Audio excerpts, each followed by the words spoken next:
오늘 저희들에게 주시는 하나님의 말씀은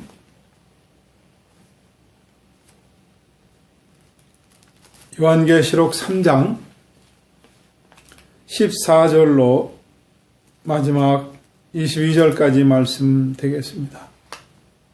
하나님의 말씀 요한계시록 3장 14절에서 22절까지의 말씀을 함께 합독하겠습니다. 라오디게아 교회의 사자에게 편지하기를 아멘이시오 충성되고 참된 증인이시오 하나님의 창조의 근본이시니가 가라사대 내가 네 행위를 아노니 내가 차지도 아니하고 더없지도 아니하도다 내가 차든지 더없든지 하기를 원하노라. 내가 이같이 미지근하여 더없지도 아니하고 차지도 아니하니 내 입에서 너를 토하여 내치리라.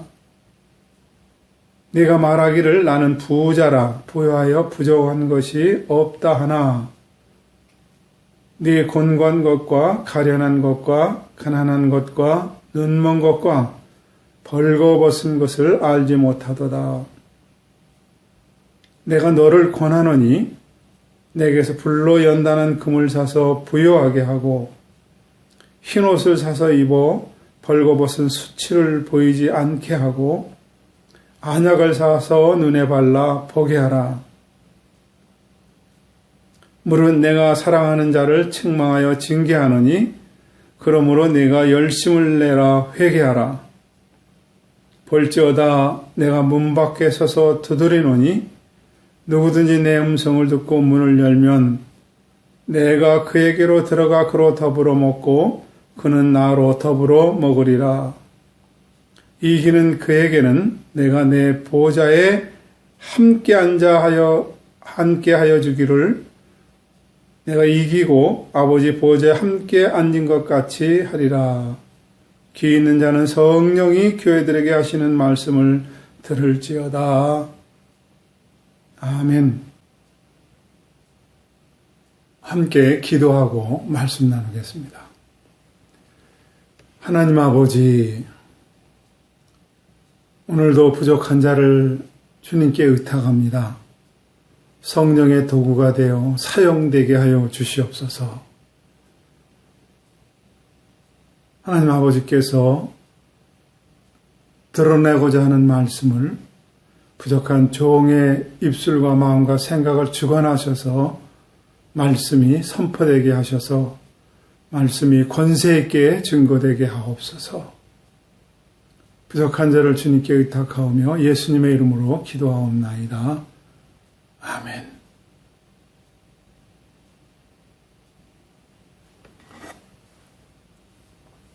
이 라오디게아 교회의 본래 지명은 디오스폴리스, 리아스 이런 이름으로 불렀었는데 BC 3세기경에 안티오코스 2세가 이 도시를 재건하면서 이 도시의 이름을 자기 아내의 이름을 따서 라오디게아라고 불렀습니다. 이 라오디게아는 위치상으로는 제일 남쪽에 있습니다. 공명역이 발달했고 목처지가 많아서 양을 기르기에 적합했습니다. 그리고 일찍이 이 지역에 물이 나빠서 석회질이 많아서 눈병 앓는 사람이 많았는데 프루기안이라고 하는 안약을 생산해서 일찍부터 의학의 어떤 선구자 같은 역할을 했습니다. 그리고 일찍이 이런 병원 같은 요즘으로 말씀드리면 대학 같은 그런 곳이 있는 곳입니다. 현대적으로 이 말씀을 다시 해석하면은 금융업, 은행이 있었고요. 목처지가 넓다는 것은 축산업이 발달했고요. 그리고 안약이 있다는 것은 제약회사 같은 것이 있었고요.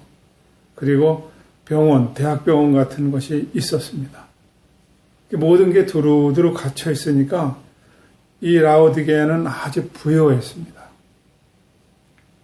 얼마나 부유했는지 AD 17년경에 그 지진이 있었다는 말씀 드렸지 않습니까? 지진이 나서 피해 복구를 위해서 로마 중앙정부에서 지원을 하겠다고 할 때 로마 중앙정부의 지원을 거절할 만큼 아주 자립이 가능하고 아주 부유한 도시였습니다. 그래서 이들은 자기들이 부유하다고 생각을 했습니다. 라오디게아는 인프라가 잘 구축되어 있는 것 같은데 한 가지 부족한 게 있었습니다. 그것은 바로 물이 부족했습니다. 그래서 라오디게아 북쪽 한 9km쯤 떨어진 데 히에라폴리스가 있습니다. 그 히에라폴리스에서는 온천수가 나와서 이렇게 끌어다가 썼고 남쪽으로 골로새 지방이 있는데 골로새 지역 한 15km쯤 떨어진 데서 차가운 물을 갖다 썼습니다. 온천수는 식수로는 적합하지 않아서 요즘식으로는 농업용수나 공업용수 정도로 사용할 수 있었고 이 골로새에서 나오는 찬물을 가지고 식수로 썼습니다. 히에라폴리스에서 나오는 그 온천수가 쭉 내려오면서 식게 되니까 미지근한데 이 물을 잘못해서 마시게 되면 토해냈습니다. 얼마나 이 석회질이 많은지 이 지역을 가보신 분은 다 느끼고 보셨습니다. 석회질이 많아서 온통 하얗습니다. 지금도 그렇습니다. 이러한 곳에 세워진 교회가 바로 라오디게아 교회입니다. 라오디게아 교회는 부유한 도시에 있었기 때문에 교회도 부유했어요. 부유한데 열심이 없었고 미지근한 신앙을 가졌습니다. 그래서 이 교회에 주시는 말씀은 내가 너를 토해내겠다. 너 열심을 좀 내야 되겠다. 눈을 크게 뜨고 똑바로 봐라. 약을 사서 눈에 발라서 분명하게 봐라. 부유하다고 생각하는 너는 실상은 가난하다. 이런 말씀입니다. 칭찬은 거의 없고 책망만 있고 정신 차려라. 그런 말씀만 있는 교회입니다. 라오디게아는 부유하니까 부유함에 취해서 게을렀습니다. 열심을 낼 일도 별로 없었습니다. 그러나 이 교회를 향한 주님의 주시는 말씀은 꼭 우리 현대 교회에게 주시는 말씀과 비슷합니다. 14절서부터 말씀을 보겠습니다.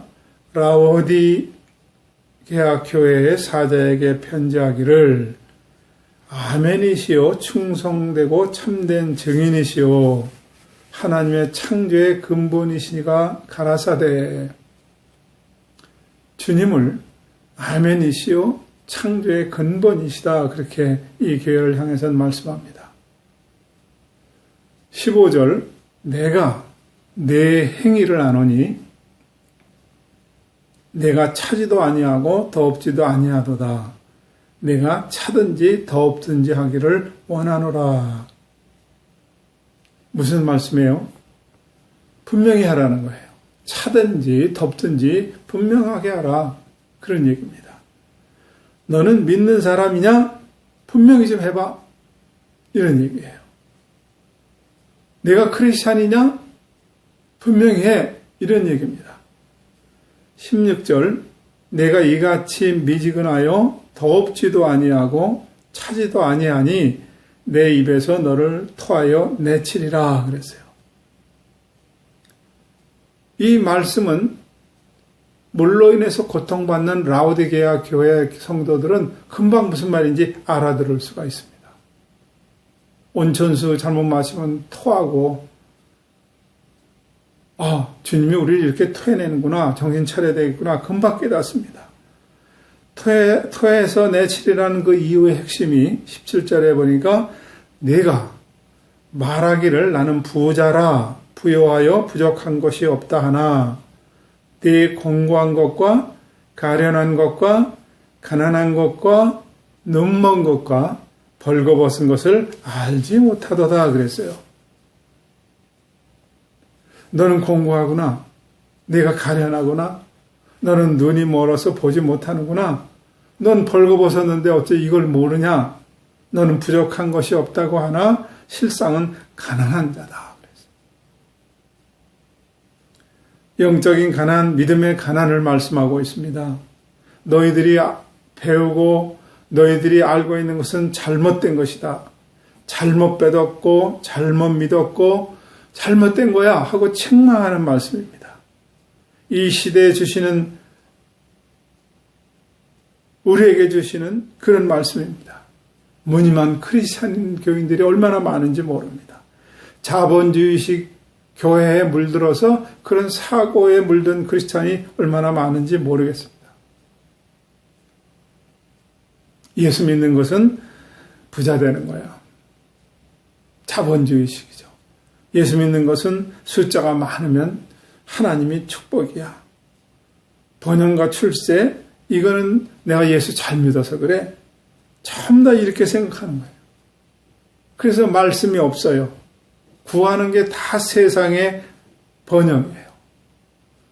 구약의 아모스 선자가 일찍이 아모스 8장 11절에 보면은 주 여호와께서 가라사대 보라 날이 이를지라 내가 기근을 땅에 보내리니 양식이 없어 주림이 아니며 물이 없어 가람이 아니요 여호와의 말씀을 듣지 못한 기갈이라 그랬어요. 말씀이 없다는 거예요. 강단마다 복을 선포하고 성도들은 이 복 받는 걸 굉장히 좋아합니다. 성경 한 구절 아무데나 읽어놓고 그 말씀은 이렇게 하면 복 받는다는 얘기에 설교에 모든 것을 걸어 있는 현대 교회와 현대 크리스찬들이 꼭 들어야 될 말씀입니다. 복 받아라 그러면 아멘 아멘 아멘 합니다. 회개하라 그러면 대답 안 합니다. 싫어합니다. 요즘은 강남에서 회개하라 그러면 목사가 쫓겨난다고 할 정도의 말이 들리니까 얼마나 잘못된 복음을 갖고 있는지 모르겠습니다. 이 라오디게아를 교회를 향해서 세 가지의 처방을 내립니다.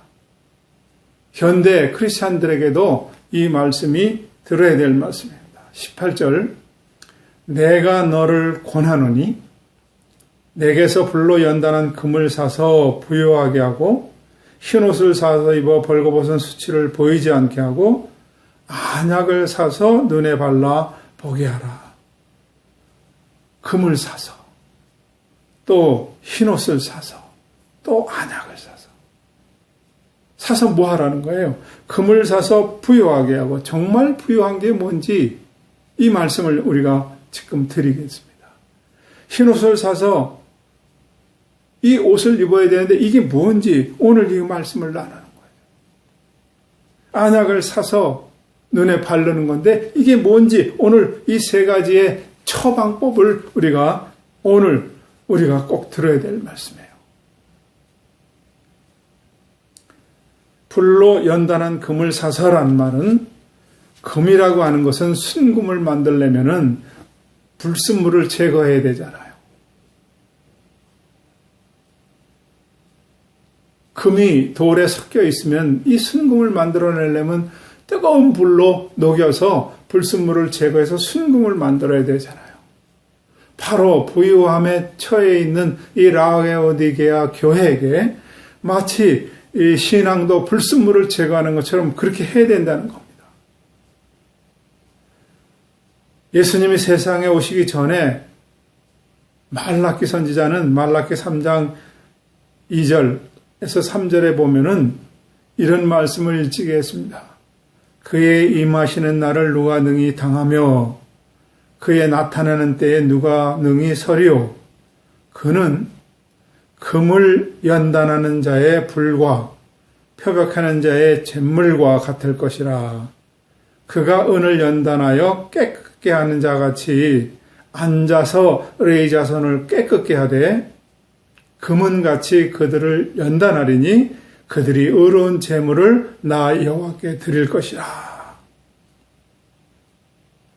예수님 오시기 400년 전에 말라기 선지자를 통해서 이미 이 말씀을 하셨어요. 주님 앞에 서려면 깨끗해야 된다는 거예요. 제사를 드리려면 금을 풀문벌에 집어넣어서 불순물을 제거한 것처럼 그렇게 연단을 통해서 제사를 드릴 수 있다는 거예요. 현대 교인들이 예배를 드린다 하면은 이런 죄악된 것들을 다 불순적인 것을 빼내야 그것이 참 예배자가 된다는 거예요. 신약엔 베드로 사도가 베드로전서 1장 9절에 보면은 너의 믿음의 시련이 불로 연단하여도 없어질 금보다 더 귀하여 예수 그리스도에 나타나실 때에 칭찬과 영광과 존귀를 얻게 하려 함이라 그랬어요. 너의 믿음이 시련의 불로 연단하여도 없어지지 않을 금보다 더 귀한 그런 믿음, 예수 그리스도를 통한 믿음, 이것을 베드로 사도가 강조하고 있습니다. 이 라우디게 교회는 우리는 예수 믿어서 번영, 승진, 합격 뭐 이런 복을 쭉 얘기하고 현대 교인들은 이것에 너무 익숙해 있는데 내 믿음이 금을 연단하듯 연단해서 순금처럼 되라. 불순물을 제거해라 그러는 거예요. 이거를 제거 안 하니까 하나님은 계속해서 하나님의 자녀들을 연단을 시킵니다.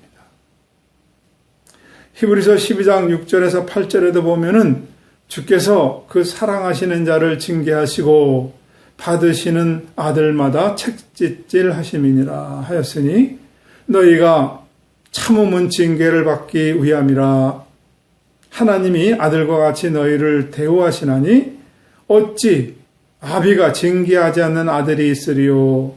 징계는 다 받는 것이거늘 너에게 없으면 사생자요 참 아들이 아니니라.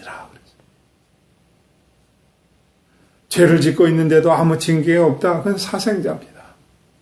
엉터리 신앙을 가지고 사는데 아무런 제재가 없어요. 그럼 그거는 참 아들이 아니라는 거예요. 우리는 죄를 테크니컬하게 짓고 우리는 법망을 피하면 죄가 없다고 생각하는데 하나님은 오늘 이 말씀을 통해서 그러면 징계가 없는 그런 아들은 참 아들이 아니고 사생자라는 거예요. 죄를 지으면 매를 맞는 게 제일 좋습니다. 우리의 신앙이, 믿음이 계속해서 연단을 통해서 깨끗하게 돼야만이 그것이 하나님께 나아가서 예배하는 자가 될 것입니다. 두 번째, 이 라우디게에 주시는 말씀은 흰 옷을 사서 입어 벌거벗은 수치를 보이지 않게 하라 그랬어요. 여러분 뻘거벗고 있는데 모르고 있어요. 이 얼마나 창피한 노릇입니까? 벌거벗은 것을 흰 옷을 사서 입어서 가리라는 거예요. 이 말씀이 무슨 말씀인가? 여러분 아담이요 죄를 지었습니다. 그리고 벌거벗은 것을 수치를 느끼게 됐어요. 그 전에는 벌거벗은지 몰랐습니다. 죄가 들어오기 전에는 수치라는 게 없었습니다. 죄가 들어오고 나니까 벌거벗은 것을 수치로 알게 됐습니다. 그래서 그 수치스러운 것을 감추기 위해서 숨었습니다. 하나님이 찾아오셔서 아담아 내가 어디 있느냐 찾으셨습니다. 아담이 나왔을 때는 부끄러운 곳을 무화과 잎으로 가리고 나왔습니다. 근데 무화과 나무 잎으로 가렸다고 이 부끄러운 곳이 영원히 가려지지가 않습니다. 아담이 부끄러움 때문에 어찌할 바를 모르고 있을 때 하나님은 하나님의 방식으로 아담의 부끄러움을 가려줍니다. 창세기 3장 21절에 보면은 여호와 하나님이 아담과 그 아내를 위하여 가죽옷을 지어 입히시니라 그랬어요. 숨는 것 같고 안 돼. 너 죄? 그거 무화과나무로 슬쩍 가리는 거 그거 안 돼. 죄 짓고 조금 선행하고 그것으로 안 돼. 죄 짓고 다른 어떤 것도 안 돼. 그런 얘기입니다. 그러면 하나님이 하신 방법이 뭐예요? 가죽 옷을 지어 입혔다 그랬어요. 이 가죽 옷 만들기 위해서 짐승이 죽어야 됐습니다. 피를 흘려야 됐습니다. 그리고 이 피에 대한 이야기를 이스라엘 백성들이 애굽에 있을 때 6월절 양을 잡아서 죽임으로 인해서 피를 문 임방과 문 설주의 발음으로 인해서 죽음이 넘어가는 것을 경험하게 하시고 이스라엘 백성들을 광야에서 몰아 40년을 지내면서 모세를 통해서 율법을 주시고 그리고 모든 죄는 짐승의 피를 뿌려서 용서받는 율법을 주셨습니다. 구약시대를 쭉 지나면서 이 짐승을 다 잡아 죽여도 인간의 죄를 다 용서받을 수가 없습니다. 얼마나 죄가 많은지. 그리고 짐승을 한 마리 죽이면은 죄를 용서받으니까 피 뿌려 제사하는 것이 습관이 됐습니다. 아이, 나 오늘 죄 졌어? 양 한 마리 잡아야 돼? 양 한 마리 잡지. 이런 형식이 되어버렸습니다. 그래도 얼마나 인간의 죄가 많은지 이 세상 짐승 다 잡아 죽여도 죄를 다 사할 수가 없었습니다. 안 되지? 이걸 보게 하신 후에 하나님의 육신을 입고 이 땅에 오셔서 십자가에 피 흘려 죽으심으로 모든 인류의 죄를 다 용서하시고 다 이루었다 하시고 십자가에서 죽으셨습니다. 이제는 여러분 더할 것도 없고 뺄 것도 없고 예수님의 십자가의 그 피공로만 믿으면 누구나 죄사함을 받는 겁니다. 여러분, 이 성경의 핵심이 뭐예요? 아담이 벌거벗은 이야기를 시작해서 이 아담이 어떻게 의의 옷을 입는가? 이것이 성경 전체의 얘기입니다. 여러분, 교회란 무엇입니까? 복받고 소원 어성취하는 거 이런 게 아닙니다. 어떻게 의의 옷을 입는가 훈련하고 어떻게 의의 옷을 입는가를 여러분 가르치는 곳이에요. 이것이 교회예요. 제 용서는 여러분의 어떤 종교적인 행위가 아닙니다. 제 용서는 어떤 선행이나 참선이나 이런 게 아닙니다. 하나님 그분이 이 땅에 오셔서 구약에 말씀하시고 가죽 옷을 아담에게 입힌 것처럼 이제 의의 옷을 입혀야 되는데 그 의의 옷이 예수님의 십자가의 피로 완성됐다는 거예요. 여러분 이걸 믿으셔야 돼요. 더할 것도 뺄 것도 없습니다. 그냥 믿으시면 되는 거예요. 라오디게아 교회에게 세 번째 주시는 말씀은 안약을 사서 눈에 발라 보게 하라 하는 거예요. 아까도 말씀드린 것처럼 물이 없어요. 끓어온 물이 히에라폴리스에서 석회질이 많은 물인데 석회질이 많다 보니까 눈병이 나요. 속병도 나지만. 그래서 시력이 약해져서 이 지역에 눈 아픈 사람, 소경이 많았다 그래요. 그래서 약을 발라서 바로 보게 하라. 이 말씀을 이 교회에 주시는 거예요. 요한복음 9장 1절로 7절에 보면은 날 때부터 소경된 사람 이야기가 나옵니다. 사람들이 수군거려요. 저 날 때부터 소경된 저 사람은 자신의 죄 때문입니까? 부모의 죄 때문에 그렇습니까? 예수님에게 나와서 묻습니다. 그런데 예수님의 대답은 3절에 하나님이 하시는 일을 나타내고자 함이라 그랬어요. 아니 소경이 날 때부터 소경된 사람이 어떻게 하나님의 일을 나타낼까요? 이 소경을 치료할 때 땅에 침을 뱉어 지능을 이겨 그의 눈에 바르셨습니다. 예수님은 그냥 네가 낫기를 원하느냐? 다른 환자들처럼 그렇게 나아라. 그러면 돼요. 문둥병에도 말씀 한마디로 깨끗하게 되는 판인데요. 앉은 병이도 일어서라. 그러면 일어서는데요. 근데 구태여 이 눈먼 소경에게, 날 때부터 소경된 이 사람에게, 사람들이 와서 저 사람의 죄입니까? 부모의 죄입니까? 따지는 그에게 진흙을 이겨서 침을 뱉어서, 그리고 어떻게 했어요? 나라도 아니고 실로암 못에 가서 씻으라 그랬어요. 실로암을 번역하니까 보냄을 받았다는 뜻이에요. 자, 이 말씀을 잘 들으세요. 하나님이 창조하실 때 티끌 모아서 진흙으로 사람의 형상을 만들었습니다. 하고 하나님의 영을 불어넣어, 숨을 불어넣어서 생명이 됐습니다. 아담이 죄를 짓고 일어나서 하나님과의 관계가 끊어졌습니다. 더 이상 생명이 없어졌습니다. 그런데 예수님의 십자가의 피, 이것을 받아들인 자에게는 하나님의 영이 다시 들어가는 거예요.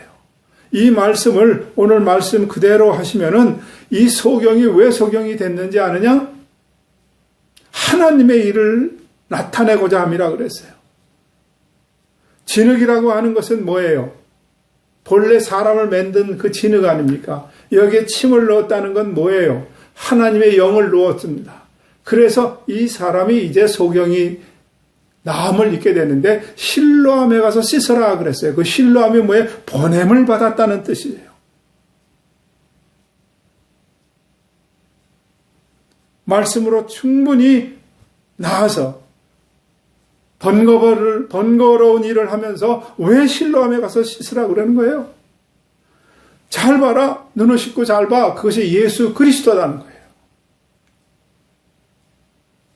소경 하나에게서도 하나님이 하시는 일을 나타내고자 하는데 그것이 바로 그것과 함께 예수님께서 이 땅에 오셔서 피 흘려 죽으심으로 보냄을 받은 그 사람에 의해서 모든 것이 완성되는 거예요.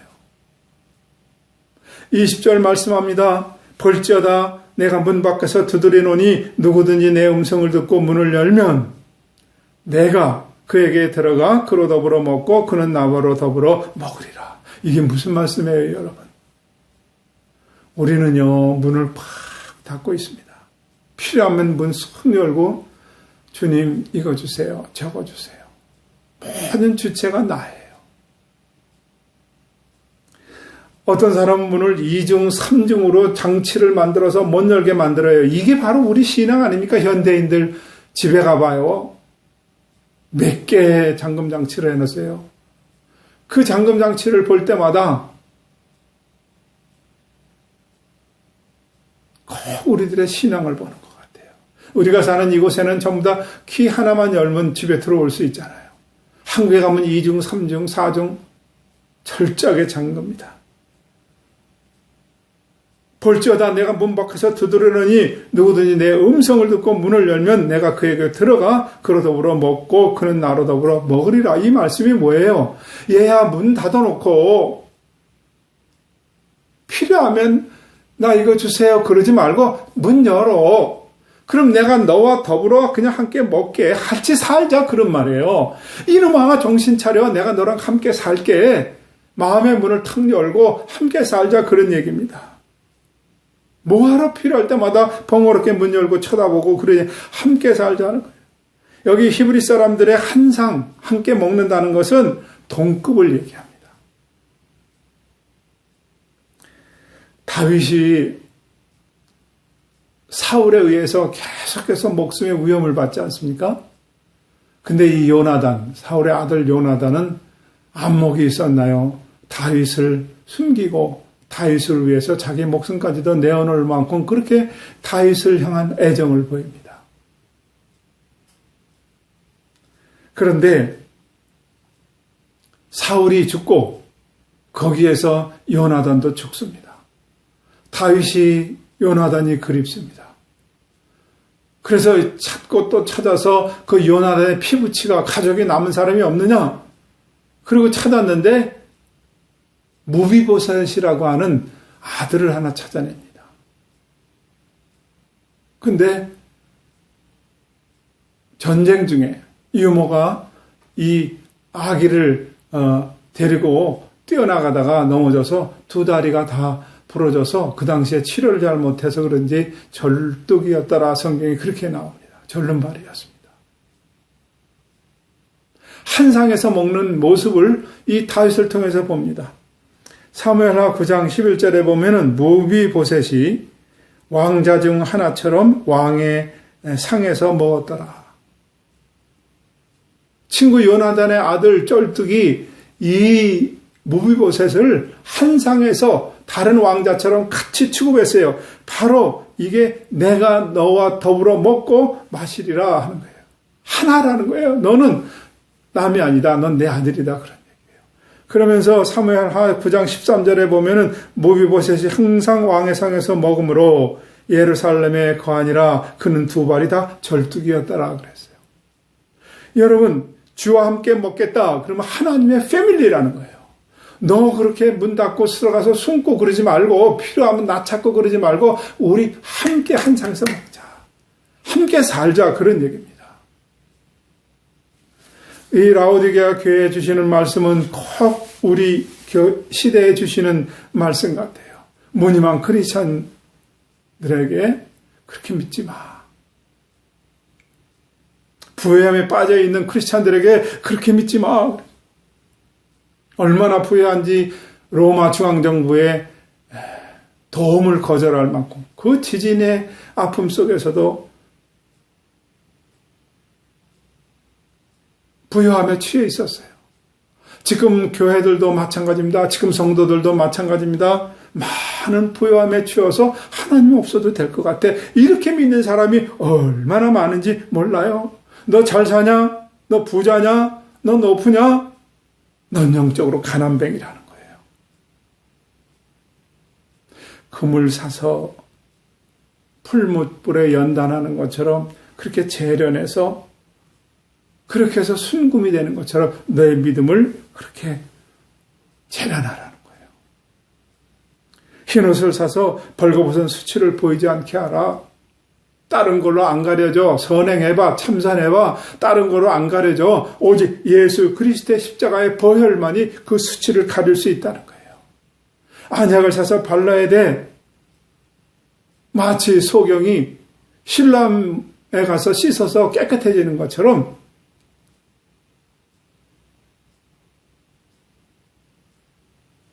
하나님의 영이 들어가야만이 그 사람이 생명이 되는 것처럼 큰 이 어두운 눈을 다 씻어내. 실로암 못에 씻어내. 예수 십자가의 은혜에 씻어내. 그래야 이 세상을 바로 본다는 거예요. 이렇게 영적인 가난뱅이, 믿음의 가난뱅이인 이 교회를 향해서 이기는 자에게는 보좌에 함께 앉게 해주겠다는 약속이 있습니다. 귀 있는 자는 성령이 교회들에게 하시는 말씀을 들을지어다. 이 말씀을 끝으로 7교회의 말씀이 모두 맞춰집니다. 라오디게에 주시는 말씀은 우리에게 주시는 말씀, 현대 교인들에게 주시는 말씀, 현대 교회에게 주시는 말씀이에요. 이 말씀 꼭 마음에 새겨서 부끄러움 당하지 않고 하나님 보좌에 함께 앉게 했다는, 한 상에 앉게 먹게 하는 것처럼 한 보좌에 앉게 하겠다는 이 놀라운 말씀을 여러분 마음에 새겨야 되지 않겠습니까? 내가 주님의 보좌에 함께 앉는다는 거예요. 내가 주님과 함께 먹고 산다는 거예요. 한 패밀리가 된다는 거예요. 동급이라는 거예요. 이 말씀에 정신 번쩍 차리고 세상 부유함에 빠져있는 사람은 말씀을 붙드시길 바랍니다. 기도하겠습니다. 하나님 아버지, 라오디게에 주시는 말씀이 꼭 우리에게 주시는 말씀입니다. 말씀을 듣고 깨달았습니다. 말씀을 마음편에 새깁니다. 주님 오시는 그날까지 없어지지 않는 말씀 되도록 성령의 도장이 찍히게 하옵소서, 마음에 새기게 하옵소서. 예수님의 이름으로 기도하옵나이다. 아멘.